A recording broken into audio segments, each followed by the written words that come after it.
Hello NEET aspirants, कैसे हैं आप सब लोग। आई होप आप सब बढ़िया होंगे। This side Mohit Hussain here, welcome to our YouTube channel. और आज की वीडियो के अंदर हम बात करने वाले हैं नीट 2024 के अंदर कौन कौन से हमें डॉक्यूमेंट्स की रिक्वायरमेंट पड़ेगी। जैसे कि आपको पता है नीट 2024 के एग्जाम की डेट तो ऑलरेडी मोस्ट कंफर्म हो चुकी है कि 5 मई 2024 को हमारा जो एग्जाम होने वाला है। अभी दिसंबर के लास्ट तक हमारे एप्लीकेशन फॉर्म्स भी है जो स्टार्ट हो जाएगी।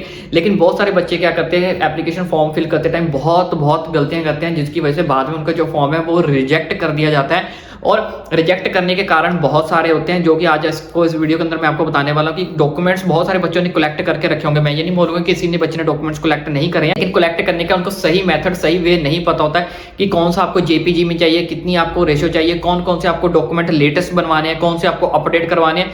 You don't know anything about. तो उसकी वजह से बाद में क्या करते हैं, जैसे ही बच्चे, पिछले साल ऐसा हुआ है, इंसिडेंट बता रहा हूँ, पिछले साल क्या हुआ था, बहुत सारे बच्चों ने अपने डॉक्यूमेंट्स तैयार करके रखे हुए थे, लेकिन जैसे ही उनका एप्लीकेशन फॉर्म स्टार्ट हुआ, किसी के पास कोई कास्ट सर्टिफिकेट नहीं है, अगर किसी के पास कास्ट सर्टिफिकेट है वो अपडेटेड नहीं है, किसी के पास कोई पासपोर्ट साइज पुरानी अपडेट कर रहा है, फोटो लगा रहा है, किसी को पोस्ट साइज फोटोग्राफ के बारे में नहीं पता कि वो क्या होता है, उसने वो क्लिक ही नहीं करवाई।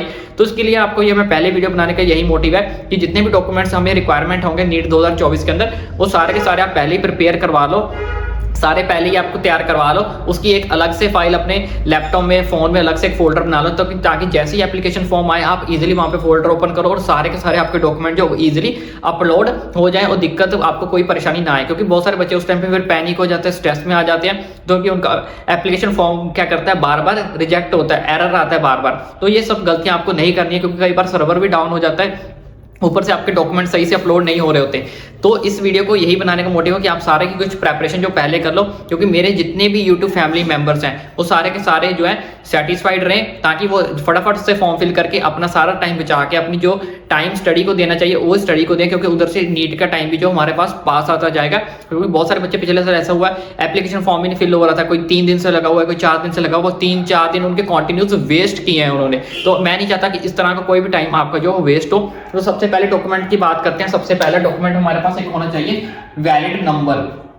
अब कुछ बोलोगे सर ये क्या है, ये तो हर किसी के पास होता है, ये वैलिड नंबर और एक वैलिड ईमेल आईडी। ठीक है, इसका क्या रोल है वो मैं सब कुछ आपको बताता हूं, पहले इस चीज को समझ लो। वैलिड नंबर क्यों क्या करते हैं, बहुत सारे बच्चे अपने पेरेंट्स का फोन नंबर भर देते हैं, कोई दिक्कत नहीं, आप पेरेंट्स का फोन नंबर भी भर सकते हो, खुद का भी भर सकते हो, लेकिन एक चीज का ध्यान रखना, ये नंबर वही आपने फिल करना है जो हमेशा आपके साथ रहेगा। क्योंकि बहुत सारे बच्चे क्या करते हैं, नीट एप्लीकेशन का फॉर्म फिल करते टाइम क्या कर देते हैं, बाद में नंबर चेंज कर लेते हैं, कोई 3 महीने बाद चेंज कर लेगा, कोई 4। ये नंबर आपको तब तक चेंज नहीं करना है जब तक आपको एडमिशन नहीं मिल जाती, क्योंकि काउंसलिंग के अंदर भी आपका यही नंबर जो है वो वैलिड माना जाएगा। अगर आपके पास ये नंबर नहीं होगा तो आप काउंसलिंग नहीं कर सकते। काउंसलिंग के अंदर भी वो सेम आपको ऑप्शन दिया जाएगा, आपने वही सेम नंबर फिल करना है जो आपने नीट का फॉर्म फिल करते टाइम किया था, वही सेम, आपकी ईमेल आईडी भी वही सेम रहनी चाहिए। तो क्या करते हैं बहुत सारे बच्चे, अपनी ईमेल आईडी का पासवर्ड भूल जाते हैं, फोन नंबर को चेंज कर लेते हैं। कोई बोलता था यार मैंने तो पापा का भरा था, पापा ने नंबर चेंज कर लिया। तो ये सब बहाने, ये सब एक्सक्यूजेस नहीं चलेंगे। वही नंबर, वही ईमेल आईडी रखनी है जो आपके पास हमेशा कंटिन्यू रहे और वैलिड रहे और चलती हो। ईमेल आईडी भी चलती रहे और फोन नंबर भी आपका चलता रहे। बाद में कोई भी एक्सक्यूज अगर आप करोगे तो आप काउंसलिंग के अंदर नहीं बैठ पाओगे। मैं ये चीज आपको बार बार बोल रहा हूँ, क्योंकि पिछले साल बहुत सारे बच्चों को दिक्कत आई थी कि उन्होंने नंबर अपने चेंज कर लिए थे 3 महीने बाद, 4 महीने बाद, और बहुत सारे बच्चे अपनी ईमेल आईडी का पासवर्ड ही भूल गए थे। तो अगर ये चीजें आपकी सेम टू सेम मैच नहीं करेंगी तो आप काउंसलिंग नहीं कर सकते।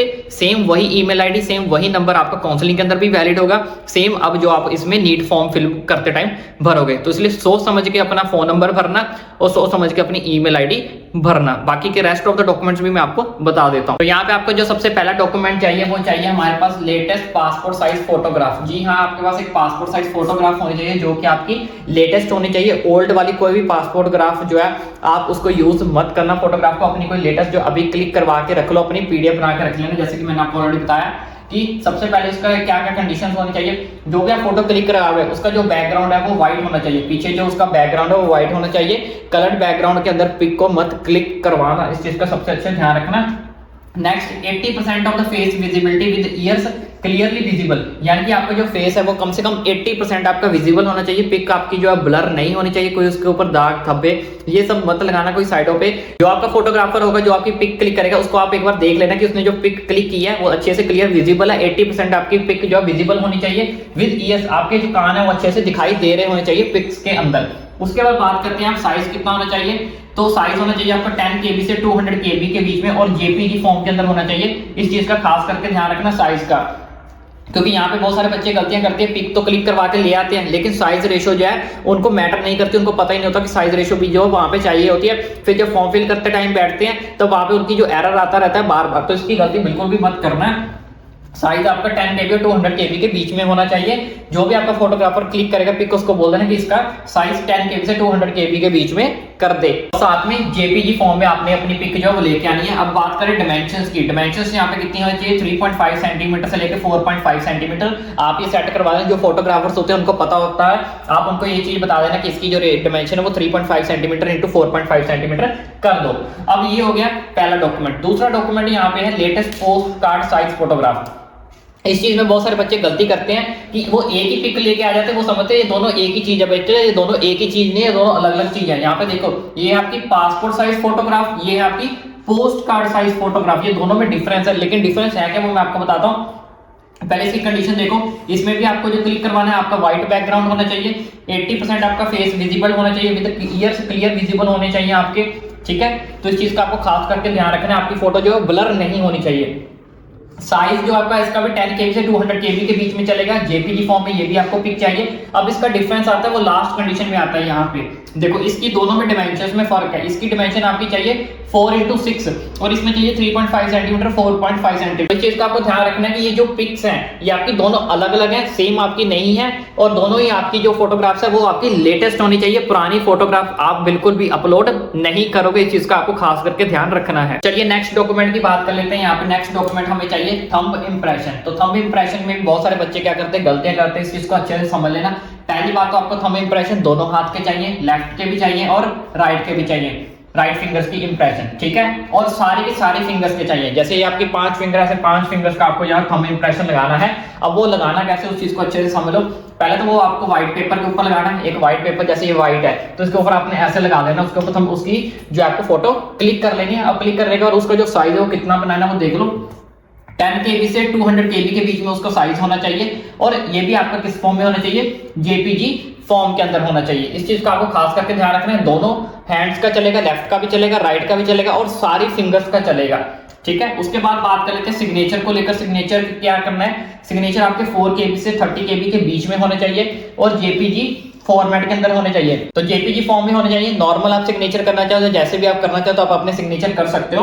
उसके बाद सिग्नेचर आपको करने कैसे वो ध्यान रखना कि ये भी आपके व्हाइट बैकग्राउंड के ऊपर ही आपको सिग्नेचर करनी है। कोई व्हाइट पेपर ले लेना, उसके ऊपर सिग्नेचर कर देना। सिग्नेचर करने कैसे है, और साथ में आपको ब्लैक पेन से जो है सिग्नेचर करने हैं, ब्लू पेन से आपको सिग्नेचर नहीं करनी है। ऐसा कोई व्हाइट पेपर ले लेना, व्हाइट पेपर के ऊपर आपने जो है ब्लैक पेन से अपने सिग्नेचर करने के बाद उसको जो है उसकी पिक क्लिक कर लेना। और क्लिक करने के बाद उसका जो साइज है वो आपको कितना चाहिए, 4 KB से लेकर 30 KB के बीच में आपका जो साइज होना चाहिए और जेपीजी फॉर्मेट आपका होना चाहिए सिग्नेचर का। नेक्स्ट सर्टिफिकेट्स की बात कर लेते हैं कि कौन कौन से सर्टिफिकेट्स आपको रिक्वायरमेंट होगी। तो सबसे पहले हमारे पास यहाँ पे क्लास 10th की मार्कशीट एंड पासिंग सर्टिफिकेट। यहाँ पे बहुत सारे बच्चे गलतियां करते हैं, उनको सिर्फ मार्कशीट के बारे में पता होता है, पासिंग सर्टिफिकेट के बारे में बिल्कुल भी नहीं पता होता। तो यहाँ पे इस चीज को ध्यान रखना कि जो हमारी मार्कशीट है वो अलग चीज होती है, जो पासिंग सर्टिफिकेट होता है वो अलग चीज होती है। तो स्कूल से आपने दोनों ही लेने हैं। जिन बच्चों के पास दोनों है तो अच्छी बात है, अगर किसी बच्चे के पास दोनों नहीं है तो उसको स्कूल से इश्यू करवा लो।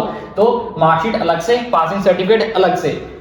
उसके बाद क्लास 12 की मार्कशीट और पासिंग सर्टिफिकेट, ये उन बच्चों के लिए जो बच्चे ड्रॉपर है। लेकिन जो बच्चे अभी अपीयरिंग है उनको सिर्फ वहां पे अपीयर मेंशन कर देना। आपको वहां पे ऑप्शन दिए जाएंगे कि आप 12th अपीयरिंग कर रहे हो या ऑलरेडी पास आउट हो। अगर आप ऑलरेडी पास आउट हो तो आपको 12th की मार्कशीट और पासिंग सर्टिफिकेट भी साथ में अपलोड करना पड़ेगा। अगर अभी आप 12th कर रहे हो, अपीयरिंग हो, तो वहां पे आपको ऑप्शन मिल जाएगा अपीयरिंग है, तो आप देख लेना आपको ऑप्शन के हिसाब से क्या वहां पे ऑप्शन आ रहा है। तो उसके साथ बात कर लेते हैं नेक्स्ट चीज के बारे में, जो है हमारे पास कैटेगरी सर्टिफिकेट, जिसको हम कास्ट सर्टिफिकेट भी बोलते हैं। अगर आप अपने कास्ट सर्टिफिकेट अगर आपके पास नहीं है तो आपको कोई भी अपनी कैटेगरी का जो है बेनिफिट नहीं मिलेगा। इस चीज में बहुत सारे बच्चे गलतियां करते हैं कि उनके पास जो कैटेगरी सर्टिफिकेट होता है कि बहुत सारे बच्चों के पास होता ही नहीं है। अगर किसी बच्चों के पास होता है तो बहुत ज्यादा पुराना होता है, तो उस चीज को भी अपडेट जरूर करवा लें। अभी हमारे पास टाइम है तो अपने कैटेगरी सर्टिफिकेट को अपडेट एक बार जरूर करवा लें। ठीक है, तो अगर आपके पास कैटेगरी का कास्ट सर्टिफिकेट नहीं होगा तो आपको किसी भी तरह का जो रिजर्वेशन का बेनिफिट आपकी नहीं मिलेगा। कैटेगरी सर्टिफिकेट अगर आप SC से हो, ST से हो, OBC से हो तो इन सब के लिए कैटेगरी का सर्टिफिकेट जो है वो लगता है। उसके बाद बात कर लेते हैं नेक्स्ट सर्टिफिकेट की, डेट इज PW सर्टिफिकेट, जो कि डिसेबिलिटी सर्टिफिकेट होता है। ये भी इसके लिए भी रिजर्व्ड कोटा होता है, तो अगर आप हो तो इस कैटेगरी के अंदर तो भी आपको जो PWD का सर्टिफिकेट आपको बनवाना पड़ेगा। अब ये सर्टिफिकेट आपको बनने कैसे, अगर आप ग्राम पंचायत में तो आपके सरपंच से पूछ सकते हो, म्युनिसिपल MCL काउंसलर से आपको पता होगा, आप अपने पेरेंट्स से पूछ सकते हो, उनको पता लग जाएगा ये कहां से बनेगा। और अगर जिनके पास बना हो तो एक बार अपडेट जरूर करवा लें।